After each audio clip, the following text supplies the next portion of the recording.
एक बार फिर से आप सभी को जय मसीह की, जय मसीह की। एक दूसरे को देखिए, मुस्कुराते हुए बोलिए, परमेश्वर के भवन में आपका स्वागत है। मैं परमेश्वर पिता का धन्यवाद देता हूँ पिछले 3 दिनों के लिए और 3 दिन और 3 रातों के लिए कि परमेश्वर ने सहायता की, हम सबों से बातें की, संभाल किया और वचन को परमेश्वर ने अपने लोगों तक पहुंचाया है। मैं आशा करता हूं कि जितने लोग शाम को आ रहे थे, जितने लोग सुबह एक दिवसीय सभा में थे, उन सबों ने परमेश्वर के वचन से सीखा है, परमेश्वर के वचन को लिया है, ग्रहण किया है और परमेश्वर ने उनको एक नेक्स्ट लेवल पर लाया है। हालेलुया। मेरा ये विश्वास है और विश्वास से सब कुछ संभव है, बाइबल कहती है। और अभी पास्टर जी मुझे बता रहे थे और जैसे सर भी यहाँ से बोल रहे थे कि बहुत पहली बार हमारे कलीसिया में एक जवान, इतना जवान युवक आया है। तो परमेश्वर पिता का धन्यवाद हो कि परमेश्वर ने मुझे अवसर दिया। मैं पूरी कमेटी का बहुत बहुत धन्यवाद करता हूँ, पास्टर जी का धन्यवाद करता हूँ, पूरी कलीसिया का धन्यवाद करता हूँ, क्योंकि बाद में हो सकता है मैं धन्यवाद देना भूल जाऊं और इसलिए पहले ही दे देता हूँ। बहुत बहुत धन्यवाद जवान सभा का, महिला सभा का, संडे स्कूल का, कमेटी का। आप सभी ने मुझे ऐसा महसूस नहीं होने दिया कि मैं कहीं बाहर से आया हुआ हूँ, घर का ही ऐसा लग रहा है कि कोरबा एक और मेरा नया घर है। परमेश्वर पिता का धन्यवाद हो और मैं आशा करता हूँ कि आने वाले दिनों में मैं आता रहूंगा। और पास्टर जी से मेरी जब अभी थोड़ी देर पहले बात हुई थी पीछे से, और वो ये कह रहे थे कि हमको पता नहीं था जब हमने आपको बुलाया था तो आप इतने जवान हैं। जब आप गाड़ी चला के बाहर मैं पहुंचा, शाम को पहुंचा 4.5-5 घंटे की ड्राइव करके, एक सेवकाई वहां पर भी थी, वो करके मैं गाड़ी चला के यहाँ पहुंचा। मेरे साथ एक भाई आने वाला था और लास्ट मोमेंट में उसकी तबीयत थोड़ी ज्यादा खराब हो गई तो मुझे अकेले आना पड़ा। और जब मैं अकेले आया और मैं गाड़ी से बाहर उतरा तो पास्टर जी मुझे देख रहे थे, सब लोग मुझे देख रहे थे कि जो पास्टर है वो कहाँ है, ड्राइवर जी आप साइड हट जाए। नहीं, इन्होंने ऐसा नहीं बोला और थोड़ा सरप्राइज हो गए थे वो। और फिर मैं परमेश्वर पिता का धन्यवाद करता हूँ कि उन्होंने उसके बावजूद भी एक छोटा सा लड़का को परमेश्वर का वचन सुनाने के लिए उन्होंने इस मंच को दिया, इस जगह को दिया। उन्होंने मुझ पर विश्वास किया, बोलिए विश्वास। उन्होंने मुझ पर भरोसा किया कि हाँ थोड़ा छोटा तो दिख रहा है पर क्या पता अंदर डायनामाइट हो, कुछ बम फिट करके आया हो अंदर। और भरोसे के साथ उन्होंने मुझे यहाँ पर खड़ा किया। मैं वचन की तरफ जा रहा हूं, ध्यान दीजिएगा, ये मत सोचिए कि मैं भटक गया, ठीक है। मैं विश्वास के साथ उन्होंने मुझे मंच दिया और भरोसे के साथ मैंने उस मंच में खड़े होकर परमेश्वर के वचन को सुनाया। उन्होंने मुझसे कहा कि परमेश्वर ने आपको इस्तेमाल किया है, परमेश्वर आपके द्वारा बात कर रहा है और इसके लिए मैं बहुत नम्र हूं। आपके आदर सत्कार के लिए मैं बहुत ज्यादा अपने आप को हम्बल महसूस करता हूं कि परमेश्वर ने मुझे ये मौका दिया। और एक बात पूछना चाहता हूं ओपनली कि अगर मैं, आप मुझे मंच देते पहले ही दिन अगर मैं हड़बड़ा जाता, पहले ही दिन अगर मैं कुछ कुटकुटान मुंह से मेरे निकल जाता, तो अगले 3 दिन आप मुझे झेलते तो सही, लेकिन दोबारा आप मुझे, बोलिए कोई बात नहीं, दोबारा आप मुझे, कॉमन सी बात है। अभी मैं आशा करता हूँ पास दोबारा बुलाएंगे ना कभी ना कभी, आज से 8-10 साल के बाद मैं आऊंगा, दाढ़ी वाड़ी पड़ गई होगी जब थोड़ा, मैं आऊंगा बुजुर्ग बन के। हाँ अगली बार 2-3 को लेके आएंगे, ऐसे 2-3 नहीं पास थोड़ा। एनीवे, अगर मैं यहां पर से उनके भरोसे को तोड़ देता तो शायद नहीं, दोबारा मुझे कभी नहीं बुलाया जाता यहाँ पर। और मैं वचन में इसी शब्द को लेकर घुसना चाह रहा हूं। वचन जो हमने पढ़ा है कि जो भरोसा है वो एक छोटा सा शब्द है, 3 लेटर का है शब्द, भरोसा या विश्वास का है 3.5। तो ये शब्द छोटा है पर इसका मतलब, इसकी मीनिंग बहुत गहरी है, बहुत ज्यादा है। आपने किसी को उधार दिया है कुछ पैसे और सही समय पर जब उसको वापस करना चाहिए उसने वापस नहीं किया, लेकिन कुछ समय के बाद वो दोबारा आपके पास आ रहा है और आपसे दोबारा पैसे, आपसे दोबारा मदद मांग रहा है, क्या आप उसकी मदद करेंगे? कुछ लोग हो सकता है बड़प्पन में कर दे, हम लोग जो रोज कमाते खाते हैं लोग हैं, वो लोग सोचेंगे इस बारे में कि पहले का ही इसने नहीं दिया और इसने वादा किया था कि इस निर्धारित समय पर मैं बकाया चुका दूंगा, जो पैसा था वापस दे दूंगा, लेकिन उसने वो दिया नहीं और अगली बार फिर मांगने आ गया। होशे की अगर हम स्टोरी देखें तो होशे की स्टोरी में गोबर जो है, उसकी पत्नी जो है, वो उसके साथ विश्वासघात कर रही है और परमेश्वर कहता है फिर भी तू उससे क्या कर, प्रेम कर। होशे, मैं उसको सैल्यूट करता हूं, पर आज के जमाने में अगर मेरी पत्नी मुझसे विश्वासघात कर रही है तो दोबारा मुझे उस पर विश्वास करने में बहुत समय लगेगा। या इसको उल्टा देखें, अगर पति विश्वासघात कर रहा है, विश्वास तोड़ रहा है, तो पत्नी को उस पर विश्वास करने में बहुत मुश्किल होगा। और विश्वास एक ऐसी चीज है ना, जो एक बार टूट जाती है तो दोबारा उसको बनने में, दोबारा उसको संवरने में बहुत समय लगता है। ऐसे कहते हैं विश्वास टूटना मतलब कांच टूटने के जैसा है। आप कांच को जोड़ तो सकते हैं, पर उसमें दरारें फिर भी रहती है।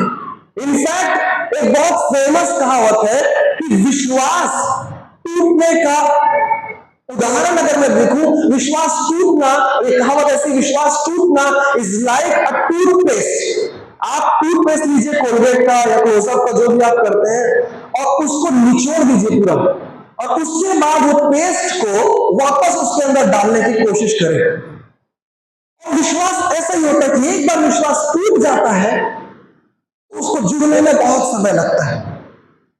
इससे एक स्टेप हम आगे चलते हैं, एक स्टेप और फर्दर चलते हैं, और वो स्टेप है, सॉरी मैं आप लोग की तरफ नहीं देख पा रहा था, अब आप लोग की तरफ देखूंगा।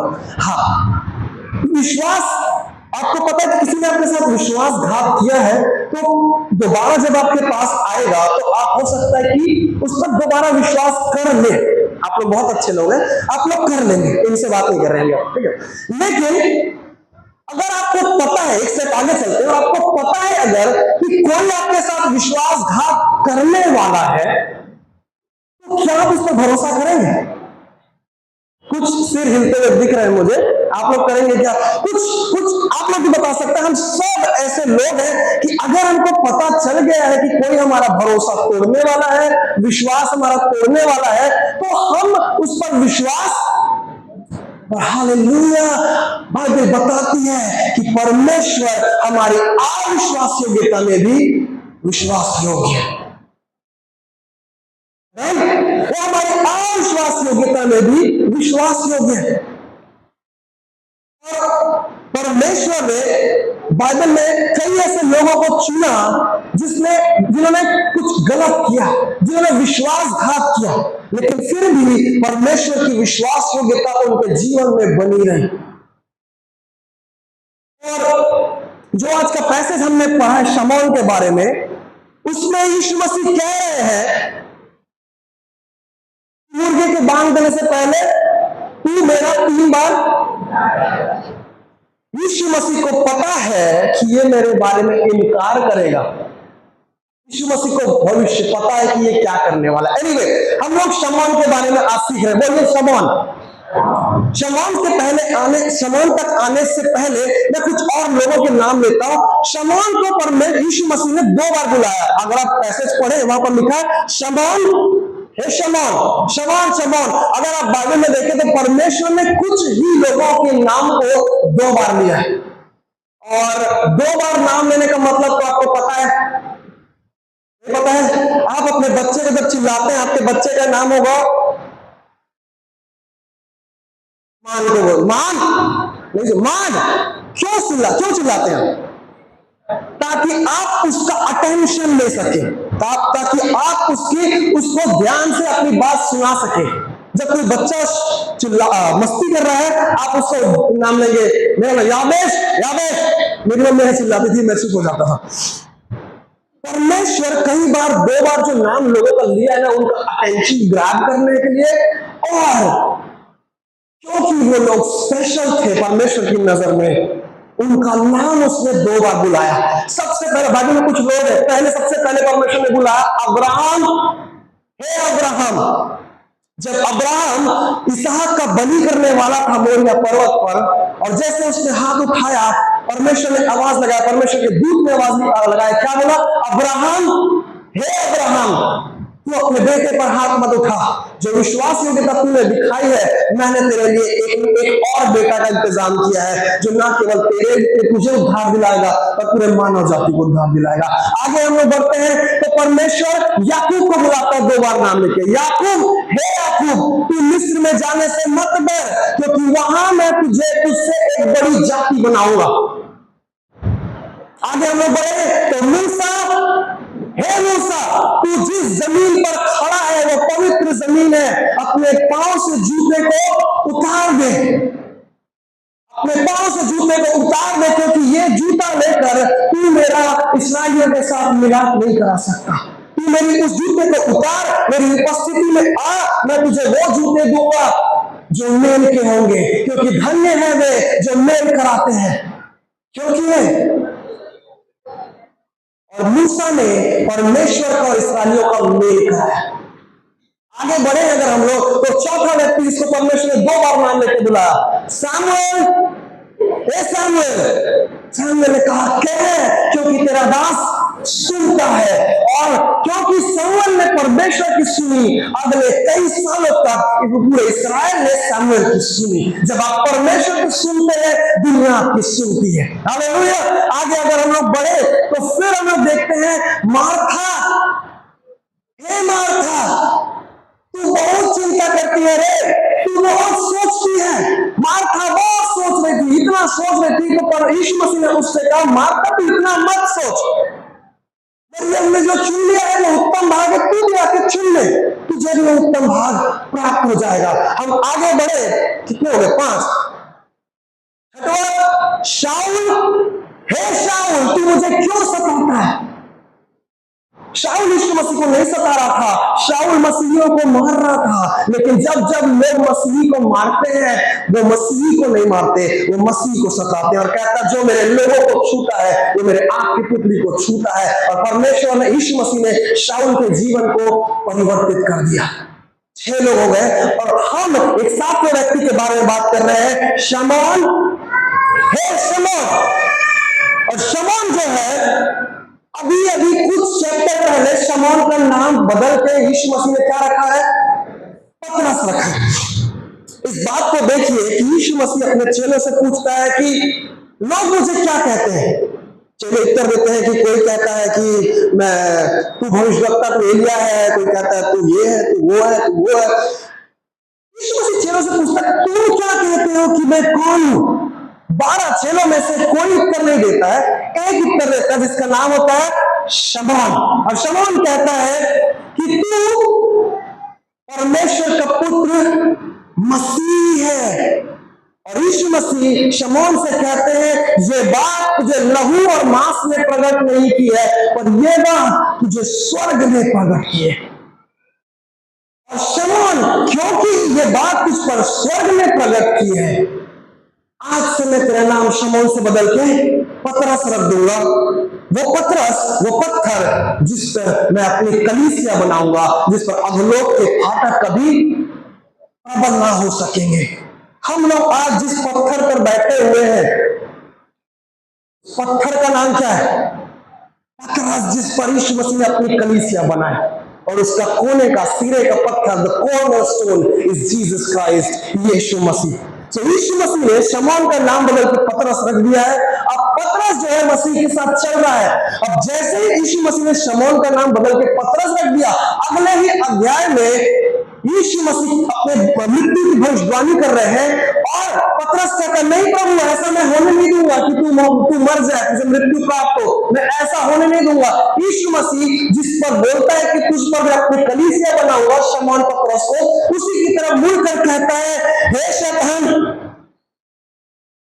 मुझसे दूर हो। पतरस को कह रहा है, वो पतरस जिसने वो अपनी कलीसिया बना रहा है, उसी पतरस को कहता है हे शैतान तू मुझ पर दूर हो। वो आप ये मत समझिए कि आप कलीसिया आते हैं तो शैतान आप पर अटैक नहीं कर सकता। आप ये मत समझिए कि आप कलीसिया आके हाथ उठा रहे हैं तो शैतान आपके जीवन में काम नहीं कर सकता।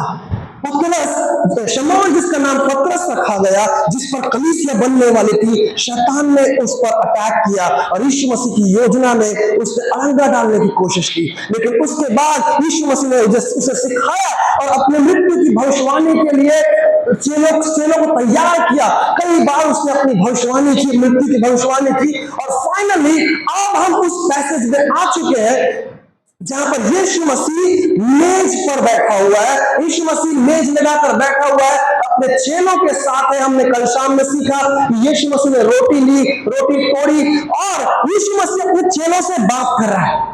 क्या बात कर रहा है? अब निकालते हैं हम लोग वो पैसेज लूका और उसका 22, क्योंकि मैंने आपको कॉन्टेक्स्ट दे दिया है, बैकग्राउंड दे दिया है। अब इस बात को देखिए, लिखा हुआ है लूका 22 के 31 में। क्या लिखा है? शमौन, हे शमौन। मेरे साथ बोले यीशु मसीह की, पीछे वाले यीशु मसीह की। इस बात को समझिए कि जब यीशु मसीह और परमेश्वर ने लोगों के नाम को 2 बार लिया है, वो लोगों ने खास काम किया है, लोगों ने एक खास काम किया है। अब्राहम विश्वास का पिता, याकूब जिसको बदल के इस्राएल बनाया गया, सामुएल जो इस्राएलियों का न्यायी हुआ, उसका भविष्यवक्ता हुआ। उसके बाद अगर हम देखें मूसा जिसने इस्राएलियों को बाहर निकाला, मार्था जिसके द्वारा आज हम कितने सारे कलीसिया में से मार्था के नाम से प्रचलित है। हम देखें शमौन पीटर जिसके ऊपर कलीसिया बनी, शाऊल जो आधे से ज्यादा पत्रियों को बाइबल में लिखा हुआ है नया नियम की। सो इस बात को देखिए कि जब यीशु मसीह ने 2 बार नाम बुलाया और उनका ध्यान अपनी तरफ आकर्षित किया, वो लोगों ने इतिहास को बदल के रख दिया। हालेलुया। फिर से कहें अपने लिए, मैं परमेश्वर की नजर में विशेष हूं। अगर आप अपने लिए नहीं कह पा रहे हैं तो परमेश्वर आपके लिए क्या कहेगा? अपने मुंह से इकरार करें, अंगीकार करें, बोले मैं परमेश्वर की नजर में विशेष हूं। और यहां पर भी यीशु मसीह शमौन को एक नहीं पर कितनी बार? 2 बार नाम लेके बुला रहा है, शमौन, हे शमौन। कि वो परमेश्वर की नजर में, यीशु मसीह की नजर में खास है। क्या आप उसकी नजर में खास है? अपना नाम लेकर, आपको अपना नाम पता है? अपना नाम लेकर बोलिए, यावेश, हे यावेश। इतना धीरे अपना नाम मत लीजिए। यीशु मसीह आपका नाम लेना चाहता है, पहले आपको लीजिए, बोले यावेश, हे यावेश।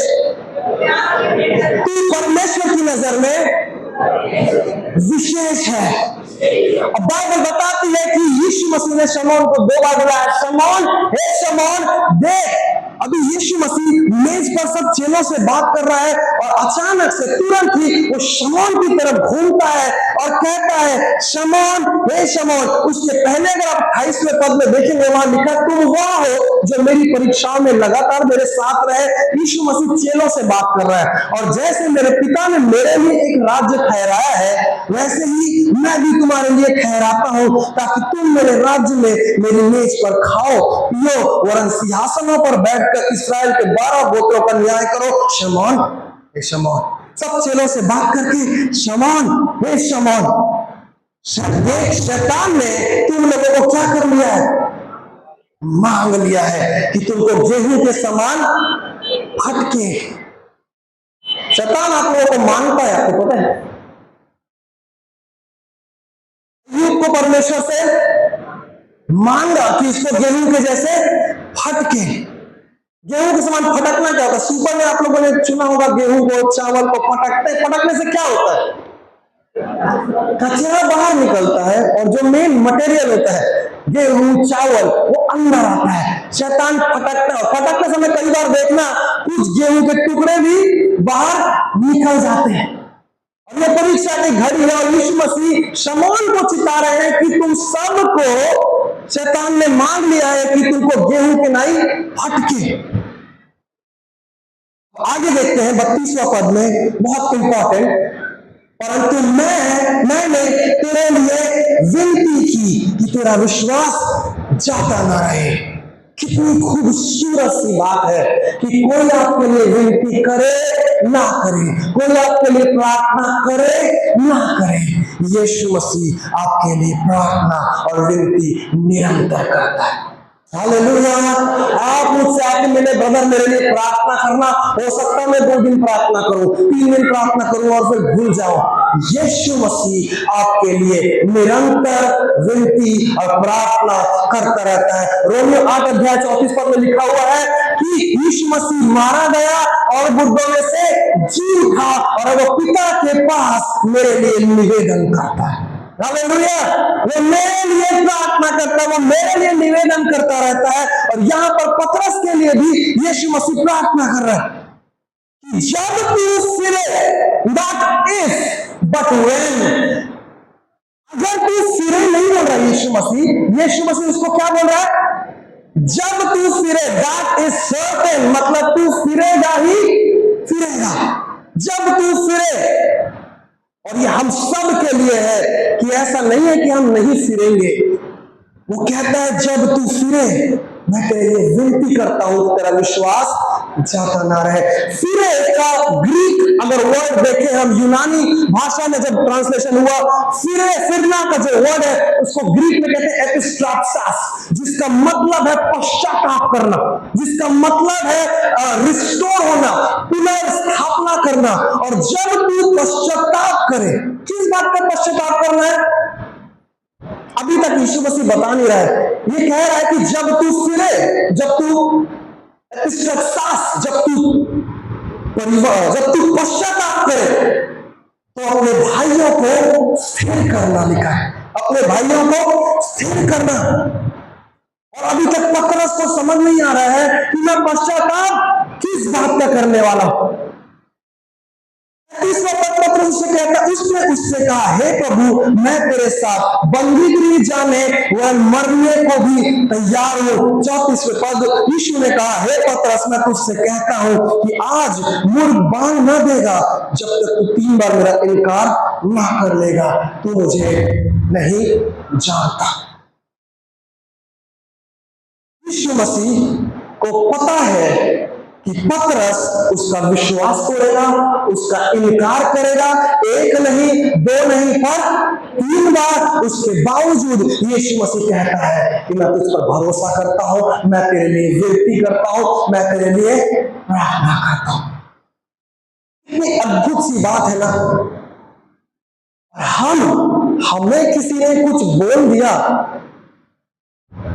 हमें किसी ने कुछ टेढ़े मुंह से जवाब दे दिया, हम उनके लिए प्रार्थना करने तो दूर, वो नई भाषा में कुछ करने लग जाते हैं, पीठ पीछे कुछ अलग खिचड़ी पकाने लग जाते हैं। पर यीशु मसीह कहता है कि तू मेरा भरोसा तोड़ेगा तो भी मैं तेरे लिए प्रार्थना करता हूं। अपने सताने वालों के लिए प्रार्थना करो। यीशु मसीह सब बातों में हमारे समान परखा तो गया, तो भी वो निष्पाप निकला। उसने करके दिखा दिया है कि मेरा भरोसा पतरस को तोड़ेगा, फिर भी मैं उसके लिए प्रार्थना करूंगा। यीशु मसीह ने क्रूस पर चढ़ के ये कहा है, पिता इन्हें क्षमा कर, क्योंकि ये नहीं जानते कि ये क्या करते हैं। यीशु मसीह ने वो करके दिखा दिया है और कलीसिया के सामने एक डेमो दे दिया है, ये वचन जो कहता है कि अपने सताने वालों के लिए प्रार्थना करो, अपने भरोसा तोड़ने वालों के लिए निवेदन करो, प्रार्थना करो, विनती करो, क्योंकि मैंने करके दिखा दिया है। पतरस जो यीशु मसीह कहता है वही करता है। अगले अध्याय में हम जाएंगे, अगर मेरे साथ जस्ट एक पन्ना पलट लीजिए, ज्यादा दूर जाने की जरूरत नहीं है आपको। और पतरस का इनकार वहां पर टाइटल है 54 पद में से 54 पद में लिखा है, फिर वे उसे पकड़कर ले चले, यीशु मसीह को पकड़कर ले चले और महायाजक के घर में लाए। पतरस दूर ही दूर उसके पीछे पीछे चलता था। 55 पद बहुत इंपॉर्टेंट, अगर आप ध्यान से सुनेंगे। और जब वे आंगन में क्या सुलगा कर बैठे थे, बोलिए आग, बहुत इंपॉर्टेंट, इस आग को थाम के रखिएगा। जब वे आग सुलगाकर इकट्ठे बैठे थे तो पतरस भी उनके बीच में बैठ गया। तब एक दासी उसके आग के उजियाले में बैठे देखकर और उसकी ओर ताक कर कहने लगी, यह भी तो उसके साथ था। उसने कहा, हे नारी, मैं उसे नहीं जानता। थोड़ी देर बाद किसी ने और देखकर उससे कहा, तू भी तो उन्हीं में से एक है। पतरस कहा, हे मनुष्य, मैं नहीं हूं। और उसके कोई 1 घंटे के बाद उस किसी मनुष्य ने दृढ़ता से उसे कहा, निश्चय यह भी तो उसके साथ था, क्योंकि यह गलीली है। पतरस ने कहा, हे मनुष्य, मैं नहीं जानता कि तू किसके बारे में बात कर रहा है, तू क्या कहता है, मैं नहीं जानता। और तुरंत मुर्गी ने बांग दे दी। तब प्रभु ने घूमकर पतरस की ओर देखा और पतरस को प्रभु की वह बात याद आई और 62वें पद में, और वो बाहर निकलकर फूट फूट कर रोने लगा। जब वो फूट फूट कर रो भी रहा है तो भी यीशु मसीह उसके लिए विनती कर रहा है। जब उसने उसका इनकार किया तब भी यीशु मसीह उसके लिए विनती कर रहा है। कितना खूबसूरत परमेश्वर है हमारा, कितना अद्भुत परमेश्वर है हमारा, कि कई बार हमने उसके दिल को दुखाया, कई बार हमने उसके दिल को तोड़ा, कई बार उसके विश्वास को हमने तोड़ा, उसके वचन के साथ खिलवाड़ किया, हमने उस अपने किए गए उससे वादे को तोड़ा है, कई बार मंडपों को तोड़ा है, कई बार कलीसिया में, कई बार घरों में, अपने घराने में हमने परमेश्वर के विरुद्ध बातें की है। लेकिन उसके बावजूद वो कहता है कि मैं तुम पर भरोसा करता हूं और मैं तुम्हारे लिए विनती करता हूं। हालेलुया। आप एक्साइटेड नहीं इस बात को सुन के कि चाहे मैं मेरे पाप लाल रंग के मैले चिकनों के समान क्यों ना हो, फिर भी मेरे लिए विनती करता है और अपने लहू को बहाकर उसने उसे हीन की नाई श्वेत कर दिया। आमीन। ओ हालेलुया, धन्यवाद हो परमेश्वर। और अब मैं आपको ये बात बताना चाहता हूं कि चाहे पतरस ने 3 बार इनकार भी क्यों ना किया हो, my God is the God of second chances. हमारा परमेश्वर, मेरा परमेश्वर सेकंड चांस देने वाला परमेश्वर है, दोबारा मौका देने वाला परमेश्वर है। और हमारा जो थीम पद है वो यही है, इसीलिए ध्यान से देखो, इफिसियों 5:15-16, इसीलिए ध्यान से देखो कि कैसी चाल चलते हो, निर्बुद्धियों की नाई नहीं पर बुद्धिमानों की नाई चलो, और अवसर को बहुमूल्य समझो, क्योंकि आज एक बार फिर से जब हम प्रभु की मेज में शामिल होने वाले हैं, इंसान पौलुस कहता है अपने आप को, मनुष्य अपने आप को जांचे, मनुष्य अपने आप को परखे कि मैंने कैसे कैसे काम किए हैं, उसकी माफी मांगे, पश्चाताप करे और उसके बाद प्रभु की मेज में शामिल हो। इस अवसर को बहुमूल्य समझो, क्योंकि आज परमेश्वर आपको दूसरा मौका एक बार फिर से देने वाला है, जैसा उसने शमौन को दिया। यूहन्ना 21 में लिखा हुआ है, और तिबिरियास की झील के पास यीशु मसीह की मृत्यु हो गई है और यीशु मसीह वहां पर है, और यीशु मसीह सुबह सुबह आता है, चले रात भर मछली पकड़ते हैं, एक भी मछली नहीं मिलती है। सुबह सुबह यीशु मसीह की बड़ी भोर को आवाज लगाते हैं, तुम्हारे पास कुछ खाने को है? वो कहते हैं कुछ भी नहीं है। यीशु मसीह को आदेश देते हैं कि जाल डालो, और इतनी सारी मछलियां आ जाती है। पतरस को स्मरण आता है, मेरे साथ निकालिए यूहन्ना 21वां अध्याय, गॉड ऑफ सेकंड चांसेस।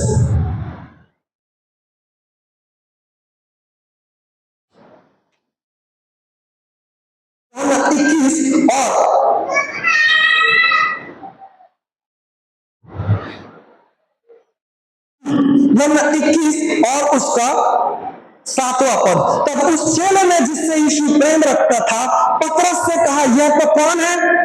21 का 7 में, यह तो कौन है? यह तो प्रभु है। शमौन पतरस ने सुनकर कि वह प्रभु है, कमर में अंगरखा कस लिया, क्योंकि वह नंगा था, और झील में कूद पड़ा। आगे देखते हैं, परंतु दूसरे चेले डोंगी पर मछलियों से भरा हुआ जाल खींचते हुए आए, क्योंकि वो किनारे से अधिक दूर नहीं पर कोई 200 हाथ था।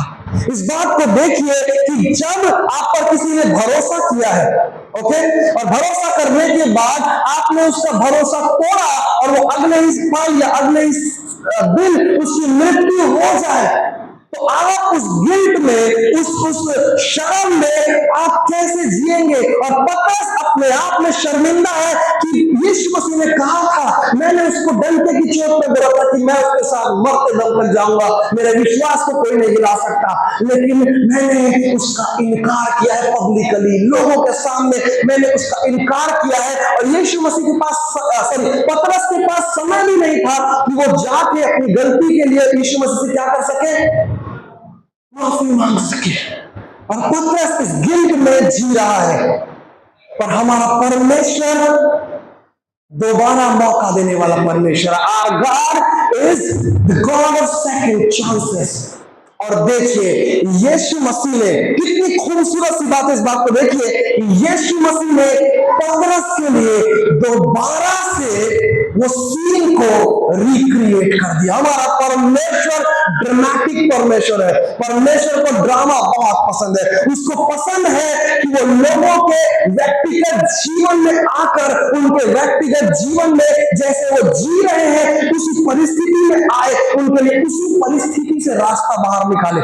हमारा परमेश्वर यीशु मसीह अब पतरस के लिए वही सीन वो भी देखते हैं आप लोग, वही सीन को पतरस के लिए दोबारा से क्रिएट कर रहा है। देखिए मेरे साथ, मैं एक्साइटेड हूं इस बात को बताने के लिए। यूहन्ना 21 और 9 पद में जब वो किनारे पर उतरे तो उन्होंने कोयले की, जोर से बोलिए, कोयले की आग पर मछली रखी हुई और रोटी रखी हुई देखी। वाह, इस बात को देखिए, जब चेला पतरस यीशु मसीह का इनकार कर रहा है तो वो क्या कर रहा है, आग सेक रहा है और एक सीन बना हुआ जिसमें एक स्त्री आती है और कहती है कि ये तो वही है, और वो कहता है कि मैं वो। अब यीशु मसीह ने उसके लिए दोबारा से एक सीन क्रिएट कर दिया। वही यहां पर भी आग जली हुई है और यीशु मसीह बैठा हुआ है और पतरस आता है उसके पास, और पतरस से यीशु मसीह क्या पूछता है, आपको पता है? क्या तू वही पुरुष है जो उसके साथ घूमता था? मैं उसको नहीं जानता। क्या तू मुझसे प्रेम करता है? हाँ प्रभु, तू तो जानता है। उसने 3 बार इनकार किया यीशु मसीह का, लोगों के सामने, आग के सामने बैठा हुआ। यहां पर आग के सामने बैठकर पतरस 3 बार इकरार कर रहा है कि परमेश्वर के पुत्र यीशु मसीह, मैं तुझसे प्रेम करता हूं। Hallelujah. Our God is the God of second chances। हमारा परमेश्वर दोबारा मौका देने वाला परमेश्वर है। आग के सामने इनकार किया, यीशु मसीह ने कहा उसी आग के सामने, उसी माहौल में मैं तेरा इकरार तुझसे लूंगा। क्या तू मुझसे प्रेम करता है? पतरस, यीशु मसीह पूछता है। पतरस कहता है हाँ प्रभु, तू तो जानता है। अभी तक पतरस को याद नहीं आ रहा, लेकिन फिर पतरस से दोबारा पूछता है, पतरस क्या तू मुझसे प्रेम करता है? पतरस कहता है हाँ प्रभु, तू तो जानता है। लेकिन तीसरी बार जब यीशु उससे पूछता है, पतरस क्या तू मुझसे प्रेम करता है? शमौन, क्या तू मुझसे प्रेम करता है? लिखा है बाइबल में कि शमौन क्या हुआ? ओहो, शमौन उदास हो गया, क्योंकि शमौन को याद आ गया कि कैसे मैंने 3 बार उसका इनकार किया था, और यीशु मसीह उस इनकार को आज मेरे इकरार में बदलने का मौका दे रहा है। हम आकर कलीसिया में जब बैठते हैं ना, हमारा इनकार हमें गहराइयों में, गड्ढे में लेकर जाता है, पर जब हम कलीसिया में आके इकरार करते हैं वो हमें ऊंचाइयों पर लेकर जाता है। हालेलुया। लिखा है जो अपने मुख से मसीह को प्रभु जानकर,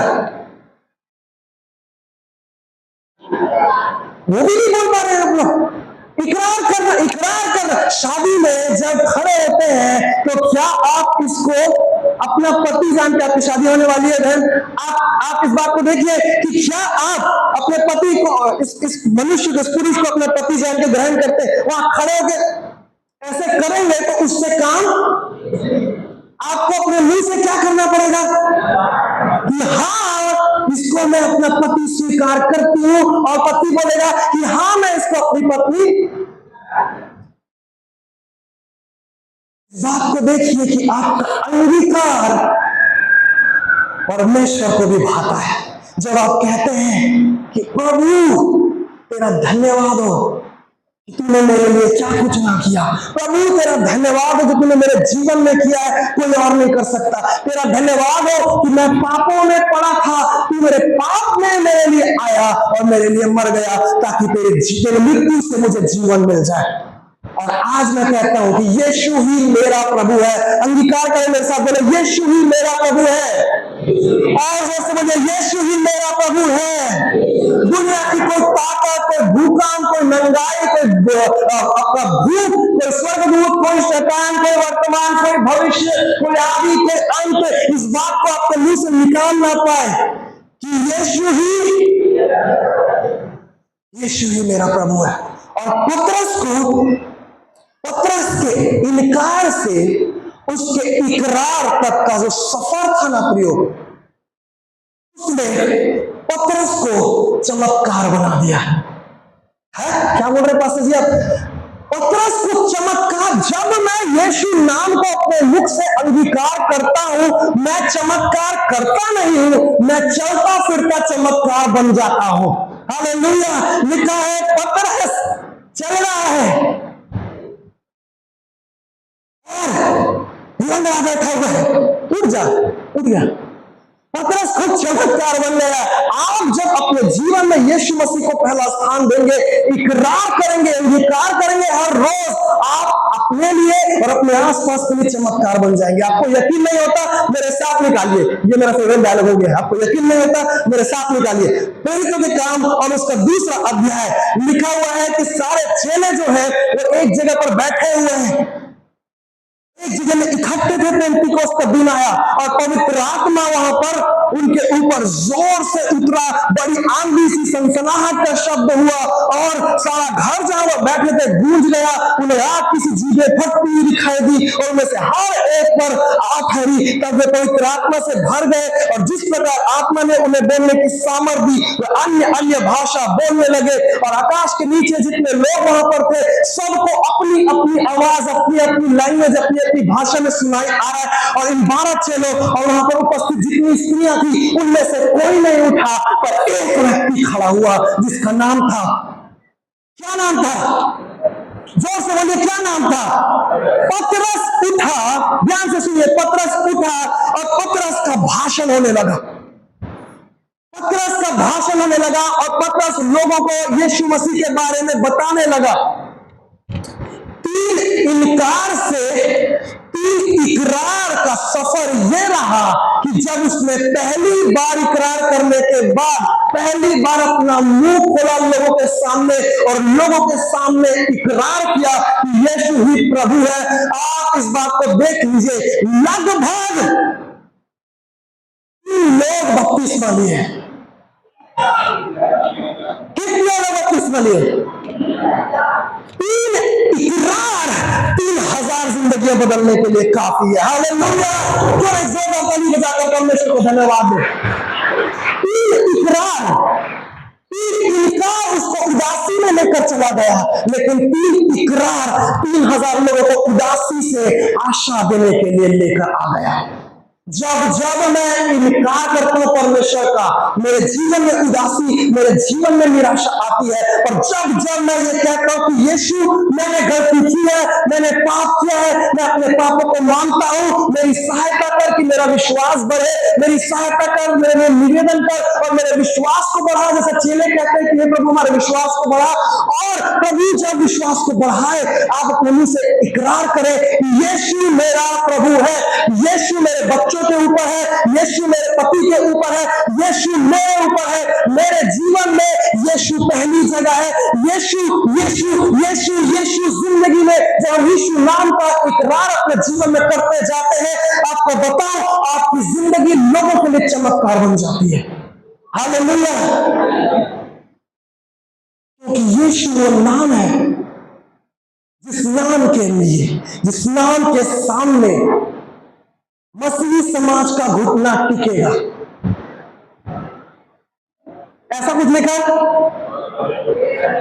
यीशु नाम के आगे हर एक जुबान अंगीकार करेगी कि यीशु ही प्रभु है और हर एक घुटना टिकेगा। किस नाम के आगे?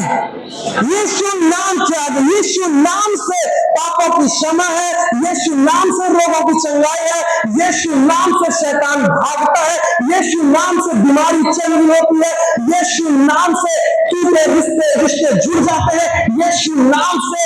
लाइलाज बीमारियों में यीशु मसीह का नाम उसका इलाज बन जाता है। तो जब जब यीशु नाम अपने जीवन से, अपने मुंह से अंगीकार करते हैं, इकरार करते हैं, आपके आसपास चमत्कार होने लगते हैं।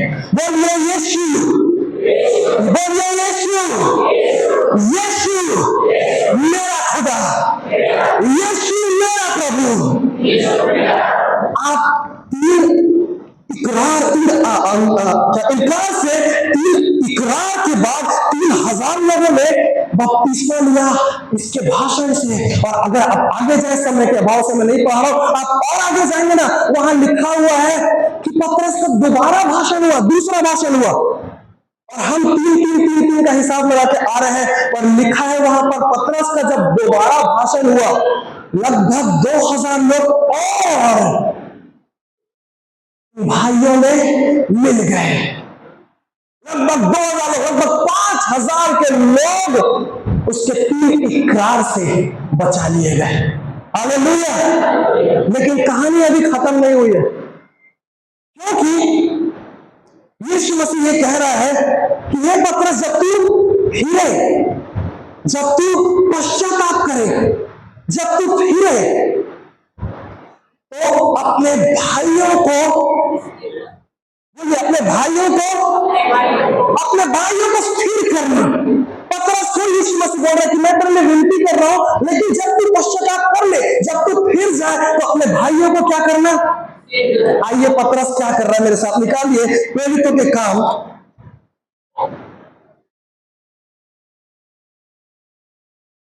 प्रेरितों के काम 3 और उसका 17वां पद पढ़ते हैं। मैं पढ़ता हूं, लिखा टाइटल में देखिए क्या लिखा, मंदिर में। ये पतरस है जो उपदेश दे रहा मंदिर में, और 3 का 17 में लिखा हुआ पहला शब्द, जब तू फिर जाए तो अपने किसको स्थिर करना, किसको स्थिर करना। और ये लाइन कहां से शुरू हो रही, 3 का 17, अब हे अपने भाइयों को स्थिर करने आ गया। अब हे भाइयों, मैं जानता हूं कि यह काम तुमने अज्ञानता में किया है, क्योंकि मैंने भी किया था, इसलिए मैं जानता हूं कि तुमने भी जो काम किया है, यह काम अज्ञानता में किया है, और वैसा ही तुम्हारे सरदारों ने भी किया। परंतु जिन बातों को परमेश्वर ने सब भविष्यवक्ताओं के मुख से पहले ही बता दिया था कि उसका मसीह दुख उठाएगा, उन्हें उसने इस रीति से पूरा किया। 19वां पद, क्योंकि मैं फिर चुका हूं, इसलिए हालेलुया। हे पतरस, जब तू फिर जाए, अपने भाइयों को भी स्थिर करना, उनको भी फिराने आना। और इसीलिए पतरस जब स्थिर हो गया है, जब वो फिर गया है, तो अपने भाइयों के पास आके कहता है, क्योंकि मैं फिर चुका हूं। यीशु मसीह ने कहा था कि जब तू फिरे, आज मैं तुम्हारे पास आया हूं, और मैं आज कोरबा की कलीसिया में आया हूं ये कहने के लिए कि मैं किसी भी लोगों का खंडन नहीं कर रहा, पर फिर भी कह रहा हूं कि यदि छोटा पाप आपके जीवन में दीमक की नाई आज है, अपने आप का इनकार करो और यीशु मसीह का इकरार करो और कहो कि हे प्रभु, मेरे जीवन में आ, मुझे बदल और मुझे नया कर। पतरस यही कह रहा, अपने भाइयों को स्थिर करते हुए कह रहा है, क्योंकि मैं फिर चुका हूं, इसलिए 19वें पद में, इसलिए मन फिराओ और लौट आओ कि तुम्हारे पाप मिटाए जाएं, जैसे मेरे मिटाए गए हैं, जिससे प्रभु के सम्मुख से विश्रांति के दिन आए। Hallelujah, hallelujah. मैं आशा करता हूं कि हमने इस बात को समझ लिया है कि जब तक आप अपने इनकार को इकरार में नहीं बदलेंगे, आपके जीवन में आशीषें, आपके जीवन में चमत्कार और आपके जीवन में उन्नति और प्रगति नहीं आ सकती है, क्योंकि आपको अंगीकार करना पड़ेगा। क्योंकि आपको पता अंगीकार क्यों कर, नीति वचन कहता है कि जीव के वश में जीवन और मृत्यु है।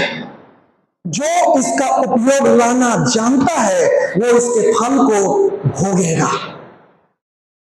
सो आज मैं अपने मुंह से क्या कह रहा हूं, मैं ये नहीं कह रहा कि आप ये अपने मुंह से कहते हैं यीशु मेरा प्रभु नहीं है, ये आप ऐसे इनकार करते नहीं।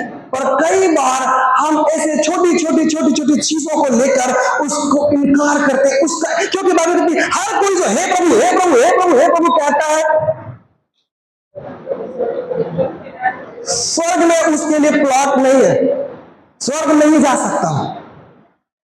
अपने जीवन को जांचें, अपने जीवन को परखें। आज जब हम प्रभु की मेज में जाए, इस बात को समझे, जैसा पौलुस कहता है कि ये बात मुझे प्रभु से पहुंची है, तुम तक पहुंचा रहा। तुम्हारे मन की आंखें ज्योतिर्मय हो, अपने आप को जांचो परखो। और मैंने जहां जहां पर यीशु मसीह तेरा इनकार किया है, जहां जहां पर तेरे वादों को, मैंने तुझसे किए गए वादे को तोड़ा है, जहां जहां पर मैंने जो तुझसे कहा था वो मैंने नहीं किया है, मैंने कमिटमेंट किया था तुझसे वो मैंने नहीं किया है, इस बात को ध्यान रखे, अपने आप को जांचे, परमेश्वर से माफी मांगे, क्योंकि हमारा परमेश्वर दोबारा मौका देने वाला परमेश्वर है। Our God is the God of second chance. आज वो आपको एक नया मौका दे रहा है। क्यों ना अपने स्थानों पर खड़े गए इस समय में, आप अपने स्थानों पर खड़े हो जाए इस समय में हम, और अपनी आंखों को हम बंद करें और कहें परमेश्वर तेरा धन्यवाद हो इस नए मौके के लिए जो तूने आज हमें दिया है। अक्टूबर के पहले संडे, पहले रविवार में जब तू हमें यहां लेकर आया है, ये कुछ और नहीं, ये तेरा दिया गया एक और मौका है परमेश्वर, जो हमें कहता है कि मन फिराओ। ये हमें कहता है कि उसको अपने जीवन से हर दिन अंगीकार करते चलो। अपनी आंखों को बंद करें इस समय।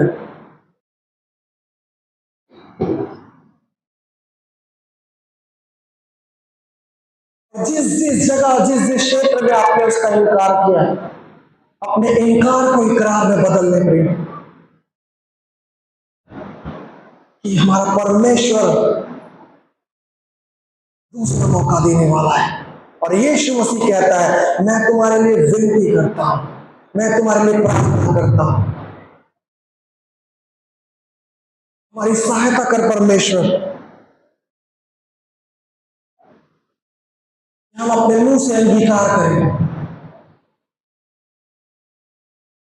हमारी सहायता कर परमेश्वर, कि हम अपने मुंह से अंगीकार करें और ये कहें मेरे जीवन का मकसद तू है, मेरे जीने का कारण तू है, मेरे जीवन का मकसद तू है। अपने मुंह से अंगीकार करें मेरे जीने का कारण तू है। फिर से कहें मेरे जीवन का मकसद तू है, मेरे जीवन का कारण तू है। मैं जीऊं या मरूं वो तेरे लिए है, तू मेरा प्रभु। मैं जीऊं या मरूं वो तेरे लिए है, तू मेरा प्रभु। अपने मुंह से ये अंगीकार करें, वो पिछला सब भूल गए, नया चलूं। अपनी आवाज़ों को ऊंचा करें और अंगीकार करें जो मेरे लिए धरता उसको मैं त्याग दूं। पिछला सब भूल गए, मैं आगे दौड़ा चलूं। जो मेरे लिए भयानक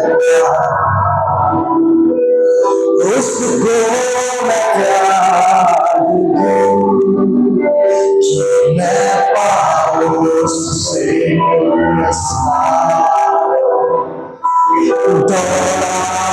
मैं जाऊं से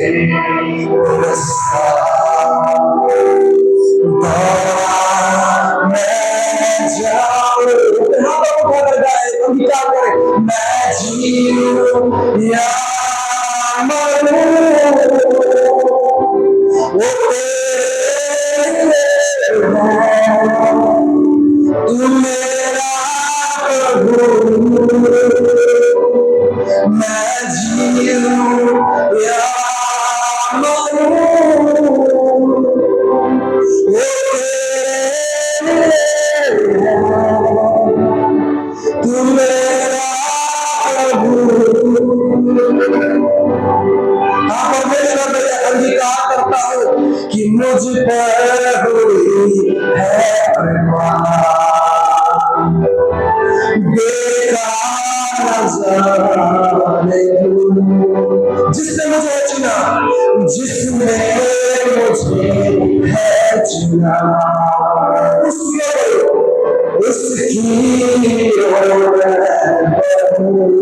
मुझ पर हुई है मुझ पर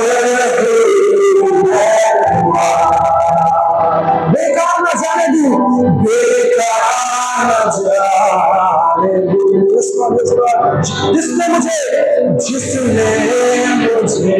है चुना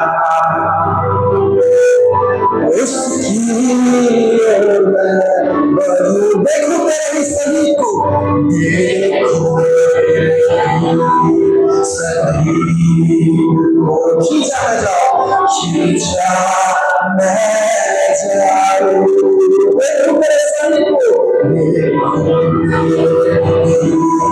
सही खींचा मैं जाऊं बस सबके हाथ में उठाकर मैं जीऊं या मरूं वो तेरे है तू मेरा प्रभु मैं जीऊं या मरूं वो तेरे है तू मेरा प्रभु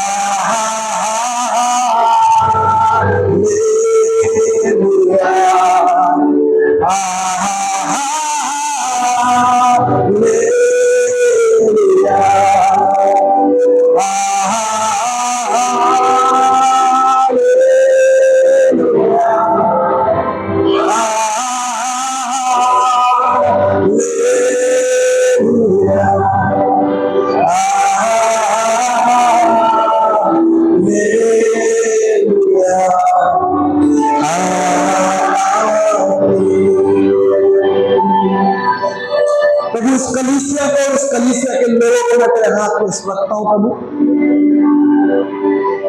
हो सकता है परमेश्वर कि हम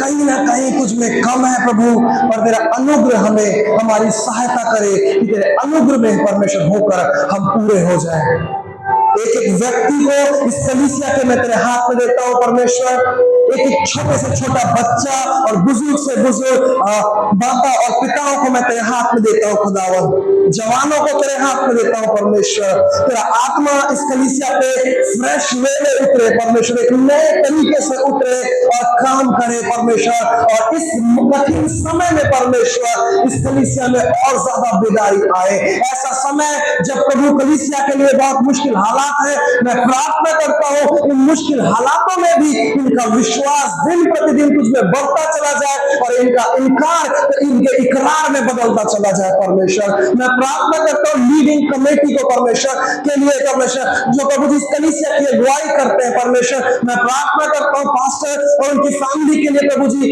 ये अगले जिस कलीसिया में रहे हैं परमेश्वर, प्रभु मैं दुआ करता हूँ जिनको तूने अपने अगुवाई में और अपने अभिषेक और अपनी आत्मा की अगुवाई में रखा है परमेश्वर, मैं उनके लिए प्रार्थना करता हूँ कि प्रभु उनके लिए आकाश के झरोखे खोल और हर एक कमी को उनके जीवन में पूरी कर। प्रभु उनके कंधों पे जो जिम्मेदारी है परमेश्वर, उन कंधों को और मजबूत कर प्रभु जी, उन कंधों पे और बल दे परमेश्वर, ताकि जो जिम्मेदारी तुम्हें दी है परमेश्वर, उनको और बड़ी नम्रता और दीनता और तेरी अगुवाई में परमेश्वर दिन प्रतिदिन चलते जाए। हर दिन उनका अभिषेक कर प्रभु नए तरीके से, हर दिन अपनी आत्मा को उनके अंदर और फ्रेश में उतार, नए नए प्रकाशन दे, नए नए प्रभु जी वचनों से उनसे बात कर परमेश्वर। उनकी पत्नी को प्रभु जी मैं उनके लिए प्रार्थना करता हूँ खुदावन, उनके साथ जब वो सेवकाई करती है परमेश्वर, और देख वो दोनों प्रभु जी इस कलीसिया के वो खंबे बने परमेश्वर जिनको तूने परमेश्वर रखा हुआ है, उनको और मजबूती और सामर्थ और अभिषेक दे परमेश्वर। मैं दुआ करता हूँ हर एक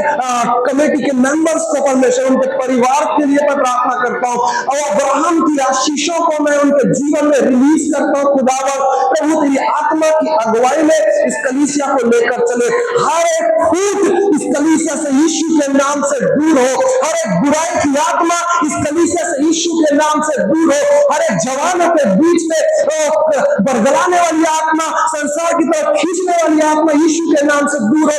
हर एक बुजुर्गों के लिए प्रार्थना करता हूँ इस मुश्किल से समय में परमेश्वर तू उनकी सामर्थ बन, जब उनका शरीर कमजोर होता जा रहा है प्रभु, मैं चाहता हूँ कि तेरा सामर्थ उनके शरीर में उतरे इस बुढ़ापे में परमेश्वर, इस पक्के बाल के समय में तू उनसे और करीबी से बात कर प्रभु जी, तू और ज्यादा उनको अपने होने का एहसास दिला परमेश्वर, और ज्यादा उनका काम तेरे लिए तैयार रहे, टेंडर रहे परमेश्वर, कि वो तेरी बातों को सुने और अपने कलीसिया के जवानों को और बच्चों की वो अगुवाई करे खुदावन। ये पूरा एक परिवार मिलकर यीशु मसीह दोबारा आगमन कर ये एक तैयार और एक फ्रेश और एक सुंदर से दुल्हन के रूप में तैयार रहे खुदावन।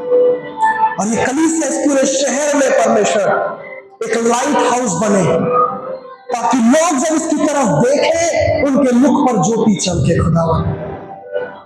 हर एक इंस्ट्रूमेंट्स बजाने वाले म्यूजिशियंस को मैं तेरे हाथ में देता हूं परमेश्वर, हर एक मिक्सर पर बैठने वाले, साउंड सिस्टम हैंडल करने वाले भाइयों को तेरे हाथ में देता हूं प्रभु। छोटे छोटे काम झाड़ू पोछा करने वाले दीदियों को और भैया को, चर्च बे भैया को, उनकी फैमिली को मैं तेरे हाथ में देता हूं परमेश्वर। इन सब पर अपना अनुग्रह रख परमेश्वर, इन सब पर अपनी आत्मा को उंडेल प्रभु जी, और जिस भी क्षेत्र में है उनपे परमेश्वर उनके हाथों के कामों को तू परिपक्व कर और उनको फल लाने दे खुदावन, बहुत सा फल लेकर आए। तुझे महिमा देते हैं, तुझे आदर देते हैं, तुझे धन्यवाद देते हैं, क्योंकि तू इसके काबिल है, तू इसके योग्य है। सारा महिमा आदर तुझे देते हुए इस विनती को प्रभु यीशु मसीह के नाम से मांग लेता हूं, और हम सब कहें आमीन आमीन आमीन। परमेश्वर आपको आशीष दे। आप बैठ सकते हैं।